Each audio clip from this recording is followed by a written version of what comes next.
Hello बच्चों, आज जो हम टॉपिक डिस्कस करने जा रहे हैं वो है refraction.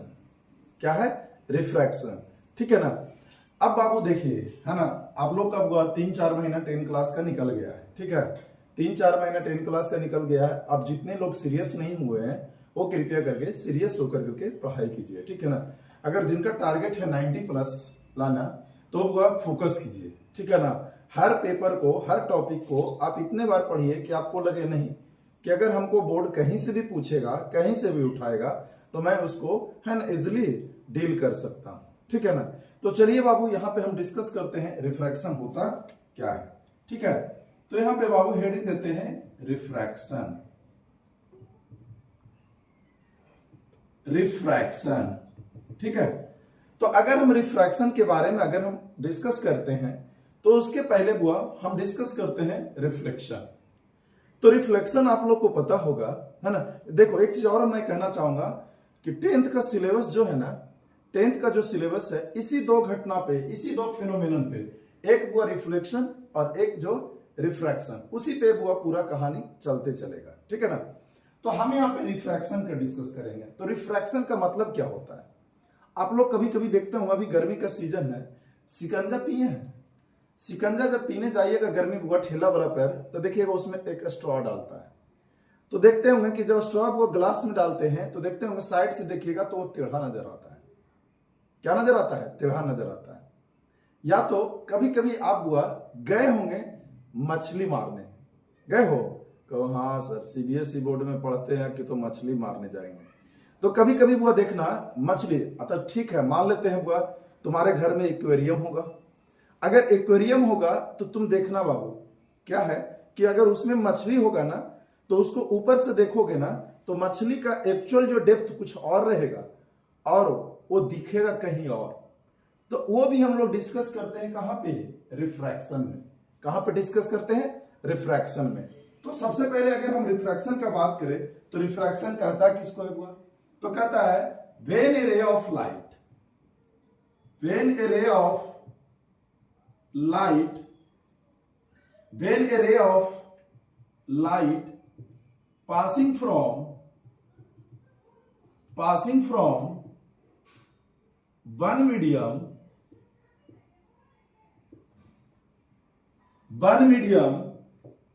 to another medium, one medium to another medium, then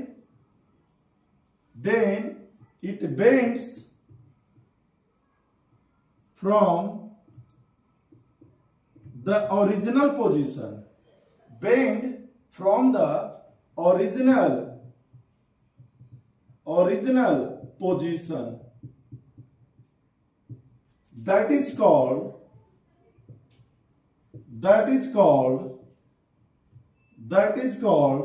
refraction. That is called refraction. ठीक है, हम यहां पे क्या बोले हुआ कि हम यहां पे बोले कि when a ray of light passing from one medium to another medium, one medium to another medium, then it bends from the original position, then it bends from the original position, that is called क्या चीज बाबू? Refraction. अब बाबू इस कैसे होता है? ये तो definition है। अब ये कैसे होता है पहले देखिए। तो मान लेते हैं ये लाइन खींचे, ये लाइन एक्चुअली में है क्या तो हमको पता नहीं है। तो मान लेते हैं बाबू यहां पे नीचे में बुआ वाटर है, नीचे में क्या है छोटू? वाटर है। अगर नीचे में वाटर है ना, अगर ये नीचे में वाटर है, ठीक है ना, तो अगर ये वाटर है और ऊपर से बुआ हम टॉर्च की लाइट जला रहे हैं, टॉर्च की लाइट जला रहे हैं, तो देखो होता क्या है, जो इस वाटर लेवल का सबसे अपर मोस्ट पोर्शन है, इस वाटर लेवल का सबसे जो अपर मोस्ट पोर्शन है, जो ऊपर में क्या होगा? एयर होगा। तो जो एयर और पानी को अलग करता है, तो जो एयर और पानी को अलग करता है इसको बोलते हैं इंटरफेरेंस लाइन। क्या बोलते हैं बुआ? इंटरफेरेंस लाइन बोलते हैं। इसको क्या बोलते हैं छोटू? इंटरफेरेंस लाइन बोलते हैं। तो इंटरफेरेंस लाइन किसको बोलिएगा? जो दो मीडियम को क्या करता है? अलग करता है। तो जो दो मीडियम को अलग करता है उसी को बोलते हैं इंटरफेरेंस लाइन। तो ऊपर वाला को मान लिए हुआ एयर और नीचे वाला को मान लिए हुआ वाटर, और नीचे वाला को क्या मान लिए वाटर। तो ये है एयर, ये है वाटर। अब बाबू टॉर्च की लाइट यहां से जलाओ, टॉर्च की लाइट गया, टॉर्च की लाइट गया, इसमें तो कोई डाउट है नहीं।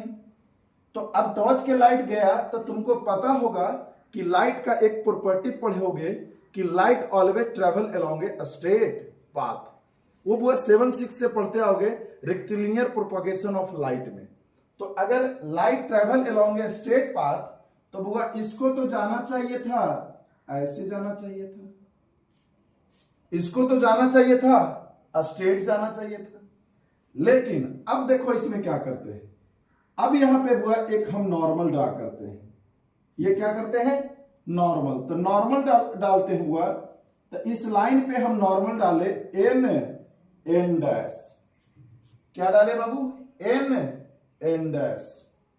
तो जाना चाहिए था ऐसे, लेकिन होगा क्या जब रेयर मीडियम, एयर को क्या मान रहे हैं रेयर, वाटर को क्या मान रहे हैं डेंसर, क्यों मान रहे हैं उसको भी हम डिस्कस करेंगे। ठीक है, अभी वेट कीजिए। तो वह यहां पे जैसा ही डेंसर मीडियम में एंट्री करेगा तो ये नॉर्मल के तरफ झुक जाएगा, नॉर्मल के तरफ क्या होगा बेंड कर जाएगा। तो वह ये है इंसिडेंट रे, ये है बुआ इंसिडेंट रे, ये है बुआ रिफ्रैक्टेड रे, ये है बुआ रिफ्रैक्टेड रे। ठीक है, ये है रिफ्रैक्टेड रे, ये है incident ray. This is the normal, this is the normal. तो अब हुआ, आप कहोगे कि सर इस सब में कुछ एंगल भी फॉर्मेशन हो रहा है।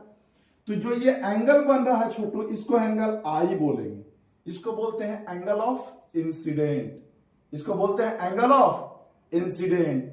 अब वह ये रिफ्रैक्टेड रे है, ये है क्या है रिफ्रैक्टेड रे। तो रिफ्रैक्टेड रे और नॉर्मल के बीच में एंगल बनेगा, उसको बोलेंगे रिफ्रैक्टेड एंगल बोलेंगे। इसमें तो कहीं कोई दिक्कत नहीं है। इंसिडेंट रे इंटरफेरेंस लाइन पे आया, जैसा ही रेयर मीडियम में गया तो ओरिजिनल पोजीशन से ये बेंड कर गया, किधर नॉर्मल की तरफ। इस घटना को ही हम बोलते हैं रिफ्रैक्शन बोलते हैं। क्या बोलते हैं रिफ्रैक्शन। तो सुन लो फिर से, when a ray of light passing from one medium to another medium. बहुत जरूरी नहीं है कि हम ये एयर लिए हैं तो एयर ही हो सकता है, ग्लास से पानी में जा सकता है, पानी से ग्लास में जा सकता है, एनीथिंग कैन बी हैपन। ठीक है, तो अगर कह रहे हैं when a ray of light passing from one medium to another medium then it bends from the original position, that is called refraction. क्या ऐसा घटना हो रहा है? यस, हो रहा है। तो बुआ देखो आगे क्या बोलेंगे, इसको हटा दें, ठीक है ना। चलिए इसको हम हटा देते हैं बाबू। अब यहां पे हटाने के बाद बुआ अब पूछता है कि क्या सर ये एक नेचुरल फिनोमेनन है, क्या ये रिफ्रैक्शन जो है नेचुरल फिनोमेनन है? हाँ, रिफ्रैक्शन एक तरह का हुआ, it is a natural phenomenon, phenomenon, ये एक तरह का नेचुरल फिनोमेनन है, ये एक तरह का प्राकृतिक घटना। ये मेरे द्वारा, ये तुम्हारे द्वारा नहीं हो रहा है। वो अगर हम दो मीडियम के पास में, दो मीडियम के बीच में अगर हम इस तरह के घटना करेंगे बुआ तो होगा। लाइट जलाओगे पानी में बुआ तो पानी के इंटर करेगा तो वही घटना दिखेगा ही। इसलिए बुआ इसको हम प्राकृतिक घटना बोलते हैं। क्या बोलते हैं? प्राकृतिक घटना बोलते हैं। ठीक है, अब बुआ यहां पे रिफ्रैक्शन हमने देख लिया, तो आगे है बुआ लॉज ऑफ रिफ्रैक्शन। क्या इसमें कुछ लॉ वगैरह भी दिया है? तो आप लोग पढ़े होंगे लॉ ऑफ या लॉज ऑफ रिफ्लेक्शन। तो लॉज ऑफ रिफ्लेक्शन पढ़े होंगे। सेम चीज छोटू, सेम चीज यहां पे डिस्कस करते हैं, लॉ ऑफ रिफ्लेक्शन, रिफ्लेक्शन की रिफ्रैक्शन, रिफ्रैक्शन। तो laws of refraction, refraction, laws of refraction. तो अभी जस्ट हम इंसिडेंट बताए हैं, इसमें हुआ क्या, इंसिडेंट रे, रिफ्रैक्टेड रे and normal, all this lies at the same point. एक ही पॉइंट पे हो रहा है, एक ही पॉइंट पे हो रहा है, क्योंकि देखो इंटरफेरेंस पे जो पॉइंट है, जिसे इंसिडेंट भी आकर मिला, नॉर्मल भी वहां पे मिला, रिफ्रैक्टेड रे भी वहां से गया, तो इसलिए बोलते हैं हुआ पहला जो ला है हुआ incident ray, incident ray, refracted रे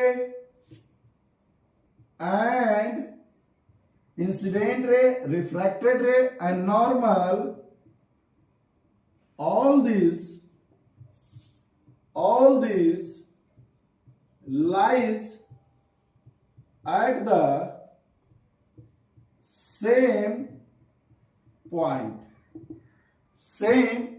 हाँ एक चीज और बाबू है ना, क्लास तो चल रहा है, कंटिन्यू चलते रहेगा, ठीक है ना, लेकिन अगर आप लोग हैंड राइटिंग वगैरह में कहीं प्रॉब्लम आएगा तो बोलिएगा, ठीक है ना। साथ ही साथ एक चीज और बोलेंगे, ठीक है ना, आप लोग पेन पेपर लेकर के जरूर बैठिएगा, पेन पेपर लेकर के बैठिए, ठीक है ना, ताकि वो आप इसको नोट भी करते जाइएगा, ठीक है। वीडियो ऐसे देखते जाइएगा तो आपको ये मेमोरी में रहेगा नहीं, ठीक है ना। ये लगेगा कि सर वीडियो तो है ही है, सर पढ़ लेंगे ना कभी, ऐसा नहीं होता है, ठीक है ना। पेन पेपर लेकर के बैठिए और उसको वो नोट करते जाइए, ठीक है ना, तभी काम आएगा, ठीक है ना। उसको बार बार वो जब याद कीजिए तो देखिए, लिख करके देखिए कि कितना मेरे पास मेमोरी में है, ठीक है ना। अब वो पहला है incident ray, reflected ray and normal, all this lie at the same point, ठीक है। अब छोटू यहां पे दूसरा जो है हुआ है ना, दूसरा जो है हुआ यहां पे एंगल से रिलेशन बताएगा।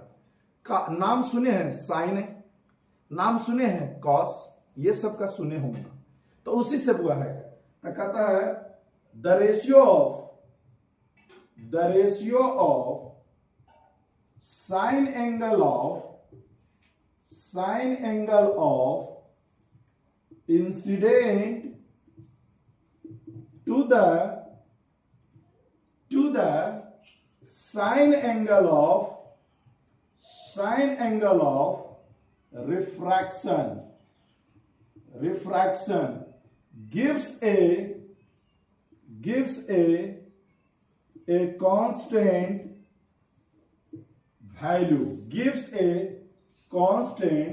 value, क्या चीज हुआ, कांस्टेंट वैल्यू। सुन लो, ये बहुत मोस्ट इंपॉर्टेंट है बुआ। कभी कभी जब से 5 नंबर वाला क्वेश्चन देता है ना, तो 2 1 करके देता है, तो 2 नंबर में बुआ ये इसी पे एक बेस्ट क्वेश्चन रहेगा, ठीक है। तो कहोगे सर क्वेश्चन क्या रहेगा, तो इसी को बोलते हैं बुआ स्नेल्स लॉ भी बोलते हैं। तो कहता है the sine angle of incidence to the sine angle of refraction gives a constant बनते। यहां लिखें द रेशियो ऑफ, रेशियो क्यों बोल रहे हैं, क्योंकि बुआ साइन आई बटा साइन आर यहां लिखा था। तो कहता है the ratio of sine angle of incidence to the sine angle of refraction gives a constant value, उसी को बोलते हैं बुआ, इसको यहां पे लिख दीजिए बुआ स्नेल्स लॉ भी बोलते हैं। क्या बोलते हैं छोटू, स्नेल्स लॉ भी बोलते हैं। ये वेरी वेरी इंपॉर्टेंट है, इसको बुआ बोर्ड पॉइंट ऑफ व्यू से एकदम वेरी वीवीआई कर दीजिएगा। क्या कर दीजिएगा, वीवीआई, ठीक है ना। अब वह ये स्नेल्स लॉ तो बोलते हैं बुआ, तो यहां पे हम लिख देते हैं बाबू साइन आई बटा साइन आर बराबर म्यू, साइन आई बटा साइन आर बराबर म्यू। अब म्यू को क्या बोलते हैं, म्यू को क्या बोलते हैं, तो इस म्यू को बोलते हैं बुआ रिफ्रैक्टिव इंडेक्स बोलते हैं। इस म्यू को बोलते हैं बुआ क्या चीज, रिफ्रैक्टिव इंडेक्स बोलते हैं। कब आता है, कहोगे कि सर आप बोल रहे हैं कि वैल्यू आ रहा है, कैसे कहिएगा कि आप वैल्यू आ रहा है, हमको कुछ समझाइए तो जरा। तो देखो बुआ, अगर साइन आई लिखते हैं, आई मतलब क्या है बुआ, इंसिडेंट एंगल, साइन आर का मतलब क्या है बुआ, रिफ्रैक्टेड एंगल। तो अगर बुआ ऊपर में अगर हम साइन 30 डिग्री लिख दें और नीचे में लिख दें बुआ साइन 60 डिग्री लिख दें, मतलब मान लेते हैं कुछ भी है बुआ, ऊपर में है ना डेंसर मीडिया में, नीचे रिफ्रैक्ट है ना रेयर मीडिया में। तो अगर ये वैल्यू लिखेंगे तो साइन 30 डिग्री का वैल्यू 1/2, साइन 60 डिग्री का वैल्यू √3/2। जब दोनों का सॉल्यूशन कीजिएगा तो क्या एक कांस्टेंट वैल्यू आएगा कि नहीं आएगा, हाँ, इसका पूरा एक कांस्टेंट वैल्यू आएगा। इसलिए बोलते हैं the ratio of sine angle of incidence to the sine angle of refraction gives a constant value. उसी को बोलते हैं स्नेल्स लॉ। इसी को बोलते हैं छोटू स्नेल्स लॉ। क्या बोलते हैं छोटू? Snell's law. ठीक है, आगे वो डिस्कस करते हैं क्या चीज है ना, रिफ्रैक्टिव इंडेक्स क्या होता है। रिफ्रैक्टिव इंडेक्स क्या होता है? ठीक है, हटा दे इसको। ठीक है ना, चलिए यहां पे ध्यान दीजिएगा, है ना बुआ। देखिए पेन पेपर लेकर के बैठिएगा तो एकदम फोकस बना करके रखिएगा, ठीक है ना। इन्हीं की मैसेज आया व्हाट्सएप पे। होता क्या है ना, होता क्या है कि जब हम ऑनलाइन क्लास करते हैं ना तब वो नेट तो ऑन रहता है, और जब नेट ऑन रहता है उन्हें व्हाट्सएप पे कोई मैसेज आ गया है ना, प्रिय, अरे दोस्त दोनों हो सकता है ना, बॉयज भी हो सकता है गर्ल्स भी हो सकता है। प्रिय का अगर मैसेज आ गया तो होता क्या, इन्हें क्लास अजीत सर के चल रहा है, उधर हुआ है ना क्लास चल रहा है, उसको मिनिमाइज कर करके इन्हें व्हाट्सएप पे लग गए। तो ऐसा नहीं करना है, ये बुआ जिंदगी के साथ खिलवाड़ है, ठीक है ना। तो जरा थोड़ा ध्यान दे करके चलिएगा, ठीक है ना।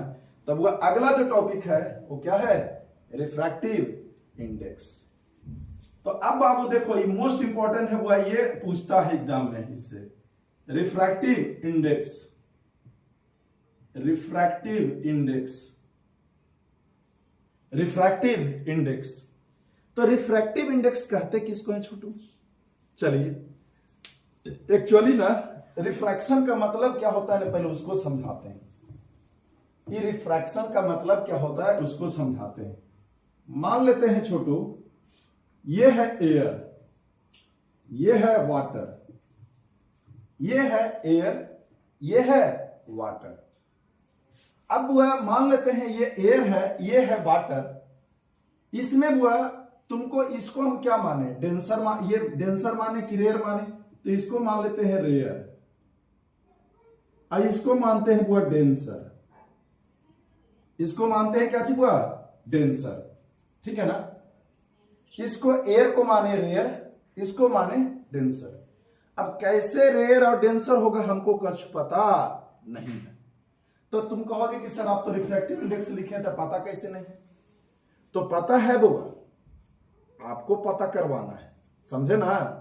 तब वो देखिए, तो अगर यहां से टॉर्च के लाइट जलाए, अगर टॉर्च के लाइट जलाए बुआ, तो जिस मीडियम में स्पीड ऑफ लाइट कम हो गया तो उसको बोलेंगे डेंसर मीडियम, और जिस मीडियम में स्पीड ऑफ लाइट क्या रहे, ज्यादा रहे, उसको बोलेंगे रेयर मीडियम। तो उसको हम लिखवा देंगे, ठीक है ना। तब वह डेंसर और रेयर का मतलब समझ गए। मतलब डेंसर में मॉलिक्यूल जो रहेगा पास पास रहेगा, और रेयर में मॉलिक्यूल जो रहेगा दूर दूर रहेगा। तब वह जब रे ऑफ लाइट आएगा तब मॉलिक्यूल से टकराएगा तो उसको जाने देगा जी, और जाने देगा नहीं जाने देगा। तो इसलिए एक को रेयर बोलते हैं और एक को क्या बोलते हैं, और बोलो तो एक को क्या बोलते हैं, डेंसर बोलते हैं, ठीक है। तो अब वह यहां पे चलते हैं रिफ्रैक्टिव इंडेक्स। तो कहता है it is the ratio of, it is the ratio of a speed of light, a speed of light, a speed of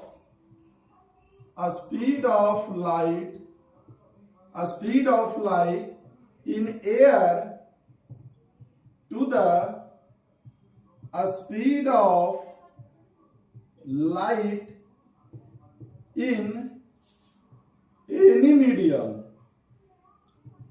medium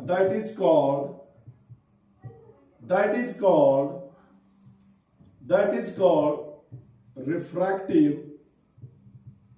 index। हमने क्या लिखा हुआ, it is the ratio of a speed of light in air to the speed of light in any medium that is called refractive index। Babu refractive index को किससे denote करते हैं, इस पे कंफ्यूजन नहीं होना चाहिए जी, ठीक है ना। उसको क्या बोलते हैं वह, न्यू। अब छोटू यहां पे रिफ्रैक्टिव इंडेक्स बराबर अगर लिख दे तो रिफ्रैक्टिव इंडेक्स बराबर क्या लिखेंगे छोटू, अरे रिफ्रैक्टिव इंडेक्स बराबर क्या लिखेंगे, तो speed of light speed of light in air to the speed of light in any medium. क्या लिखते हैं? Speed of light in air to the speed of light in any medium. अब वह इसको अगर मैथमेटिकली, क्योंकि वो काम देगा वो न्यूमेरिकल बनाने में इसको, ठीक है ना, तो इसको वो हेजिटेट नहीं कीजिएगा। जहां दिक्कत लगे तुरंत कमेंट बॉक्स में डालिए कि सर हमको यहां दिक्कत आ रहा है, ठीक है ना।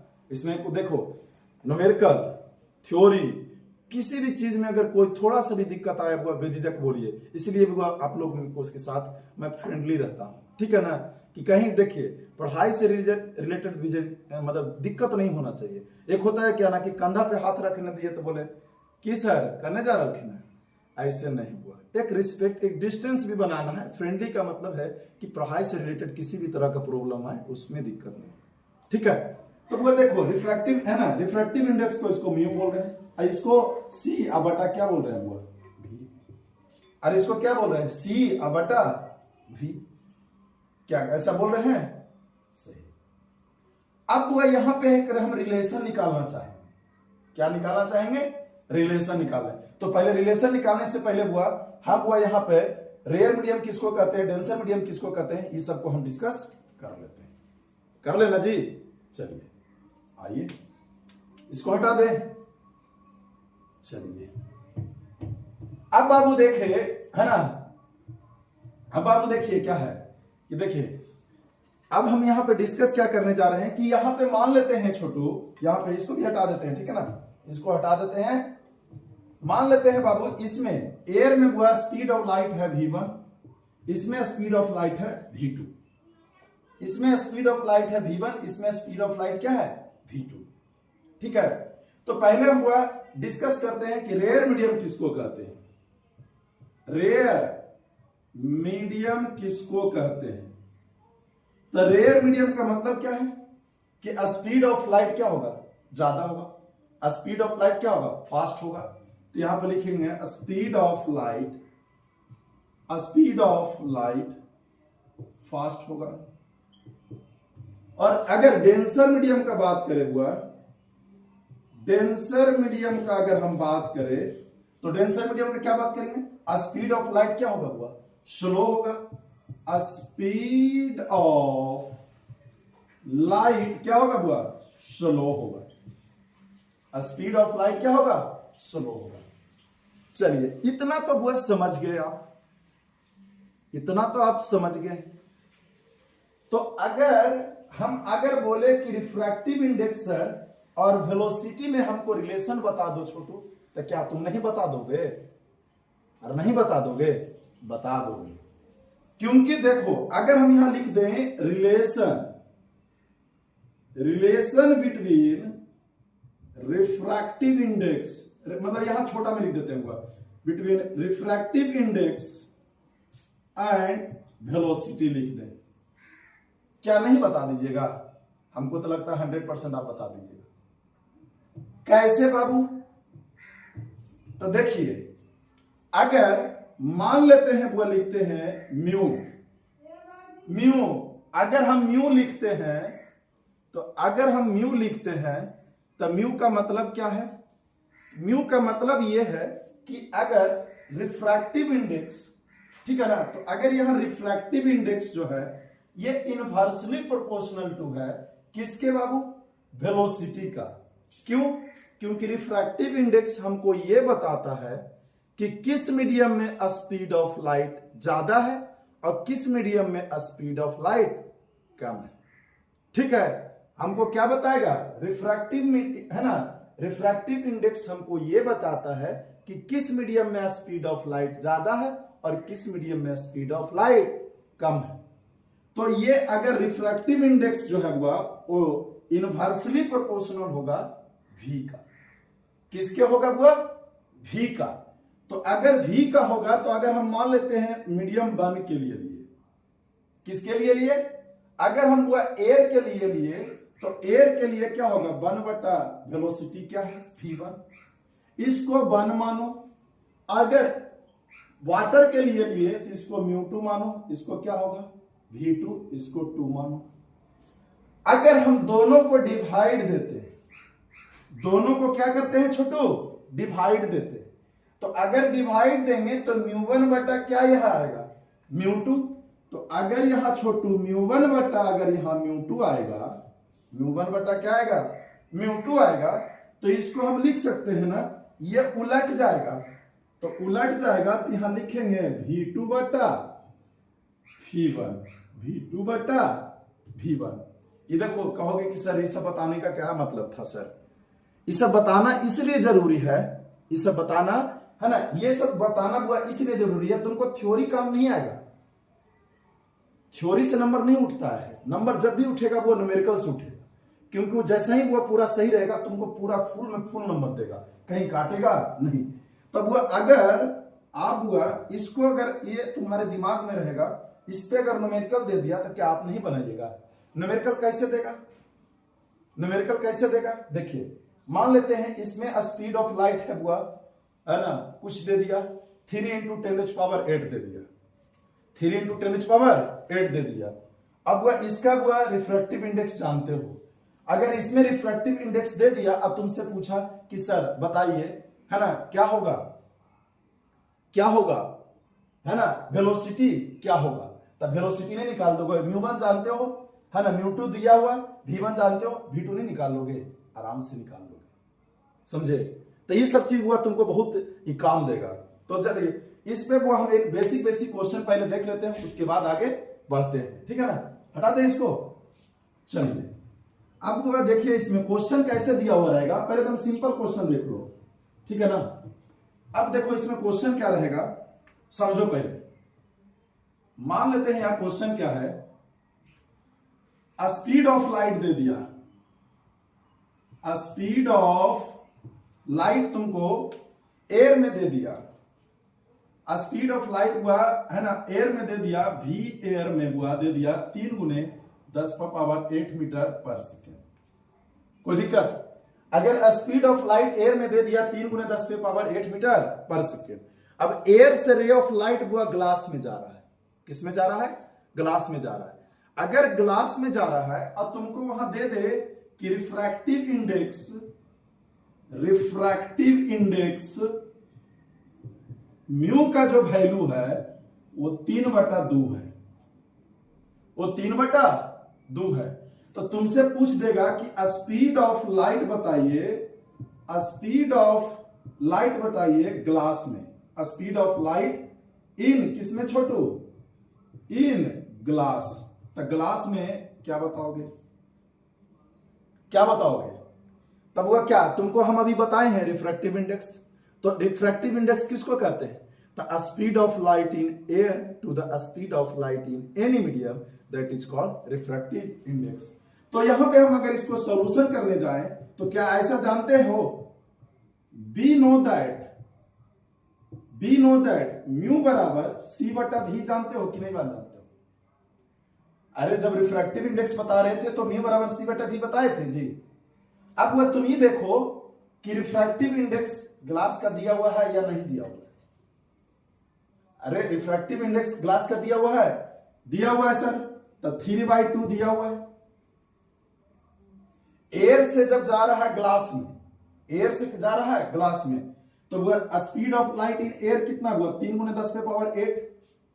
Speed of light in air कितना है? 3 × 10⁸। जो भी जो बता रहा है, देखो जैसे यहां पे हुआ रे ऑफ लाइट गया एयर, ये है हुआ एयर, ये है हुआ ग्लास, तो एयर से ग्लास में जा रहा, और यहां पे हुआ स्पीड ऑफ लाइट दिल है 10⁸ मीटर पर सेकेंड। तुमसे पूछा है इसमें क्या होगा, इसमें क्या होगा? तब वह क्या जानते हैं, म्यू बराबर c/v, c का मान 3 × 10⁸ है दिया हुआ, और एक मीडियम में का रिफ्रैक्टिव इंडेक्स दूसरे मीडियम के कंपैरिजन में दिया हुआ कि ग्लास का रिफ्रैक्टिव इंडेक्स किसके रिस्पेक्ट में? एयर के रिस्पेक्ट में 3 × 10⁸ कितना हुआ? 3/2। तो अगर यहां लिख दे v, तो v को इधर लेके चलो, तो v बराबर 3 × 10⁸ बटा कितना हुआ? यहां नीचे आएगा, अरे ये नीचे आएगा यहां पे, अगर देखो बुआ यहाँ पे तुमको अगर ये गुना भागा भी करने में तुमको दिक्कत लगे तो ये कैसे करोगे, तुमको अगर गुना भागा करने में दिक्कत लगे तो कर दो बुआ एन्ने लेकर चल जाओ, तो 3 भी ऐसे लेकर चल जाएंगे और इसको एन्ने लेकर चल जाओ तो इसको 6 लिख देंगे। अरे दिक्कत लगे तो एकदम सिंपल तरीका अपना लो, क्योंकि वह तुम लोग को देखते हैं गुना भागा में दिक्कत। अब देखो तो 3 से 3 कट जाएगा और 3 दूना 6 कटेगा, तो यहाँ 3 से काटो 2, तब भी बराबर क्या हो जाएगा 2 गुने 10 पे पावर 8 मीटर पर सेकेंड। मतलब वह ग्लास में जो स्पीड ऑफ लाइट जो होता है कितना होता है ना 2 गुने 10 पे पावर 8 मीटर पर सेकेंड। ग्लास में जो स्पीड ऑफ लाइट होता है 2 गुने 10 पे पावर 8 मीटर पर सेकेंड। सुनो छोटू, आज का जो टॉपिक हुआ हम यहीं तक है ना स्टॉप करते हैं, ठीक है ना। नेक्स्ट वीडियो में हुआ हम लोग देखेंगे क्या चीज है ना एब्सोल्यूट रिफ्रैक्टिव इंडेक्स किसको कहते हैं, और उसमें देखेंगे अपरेंट मछली को पकड़ेंगे है ना कि मछली बुआ काहे है ना नहीं पकड़ाता है, जब तालाब में या एक्वेरियम में पकड़ने जाते हैं तो काहे नहीं पकड़ाता है, ठीक है। तो उसको हम मछली को पकड़ेंगे, साथ ही साथ हम देखेंगे कि लैटरल डिस्प्लेसमेंट क्या होता है, लैटरल डिस्प्लेसमेंट क्या होता है, ठीक है ना। इतना ही नहीं हुआ, अगर वीडियो को अच्छा लगता है ना तो जरूर ना कमेंट कीजिएगा, शेयर कीजिएगा, और जितना से जितना हो सके है ना दोस्तों को जितना से जितना हो सके एकदम फैला दीजिए, ठीक है ना, ताकि दोस्त लोग भी बुआ 90% लाने से चुके नहीं। और जाते जाते एक बुआ सब्सक्राइब का बटन होता है उसको दबाना भूलिएगा नहीं, ठीक है। Thank you.